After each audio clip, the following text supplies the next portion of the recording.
নমস্কার, 24 ঘন্টা আপনাদের সকলকে স্বাগত। শুরু করছি খবর ননস্টপ। আর প্রথমে আমরা একটু চোখ রাখবো সোনারপুরের খবরে। রাতে জলসা দেখে ফেরার পথে মহিলা শ্লীলতাহানির চেষ্টা, মারধরের অভিযোগ। সোনারপুরের পুরনো দিয়ারা এই এলাকার ঘটনা। জলসার প্রধান উদ্যোক্তা মাধব নস্করের বিরুদ্ধে অভিযোগ এনেছেন ওই আক্রান্ত মহিলা এবং ইতিমধ্যেই তাকে গ্রেফতার করা হয়েছে বলে আমরা জানতে পারছি। বিস্তারিত জানাবেন আমাদের প্রতিনিধি অভিজ্ঞান নস্কর আমাদের সঙ্গে রয়েছেন।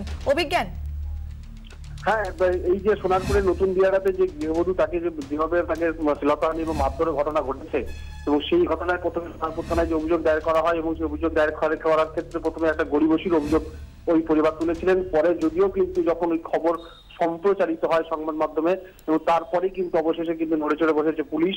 সোনারপুর থানা থেকে সূত্রে আমরা যেটা জানতে পারছি, ইতিমধ্যেই যে মূল অভিযুক্ত মাধব নস্কর, যে মূলত এই জলসার আয়োজনটা যে করেছিল এবং তার বিরুদ্ধেই মূলত ওই মহিলাকে মদ্যপ অবস্থায় তুলে নিয়ে যাওয়ার একটা চেষ্টার অভিযোগ রয়েছে। ফলে সেই মাধব নস্করকে কিন্তু ইতিমধ্যেই সোনারপুর থানা পুলিশ গ্রেফতার করেছে বলে আমরা জানতে পেরেছি। ধন্যবাদ অভিজ্ঞান। কথা বলে আমাদের প্রতিনিধি অভিজ্ঞান নস্করের সঙ্গে। ইতিমধ্যেই গ্রেফতার করা হয়েছে মূল অভিযুক্তকে।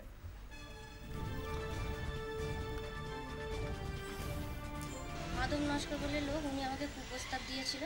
আমি রাজি না হওয়াতে আমাকে হাত ধরে টানাটানি করা শুরু করে, তুলে নিয়ে গিয়ে আমাকে মলিস্ট করার চেষ্টা করে। ইচ্ছা ছিল ওনার এইটা করা।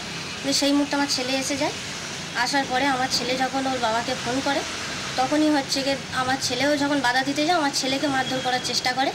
যখন আমার হাজব্যান্ড, যখন আমাদের পাড়ার ছেলেরা সব ছুটে আসে, আমার দাদা, তখনই উনি আমাকে গলা টিপে ধরেছে, ধরে আমাকে মেরেছে। কাপড় ধরে আমাকে টানাটানিও করেছে, নিয়ে যাওয়ার আমার পুরোই চেষ্টা করেছিল, পারেনি। আমার তখনই গলা টিপে ধরেছে, গলা টিপে ধরে আমাকে মারধর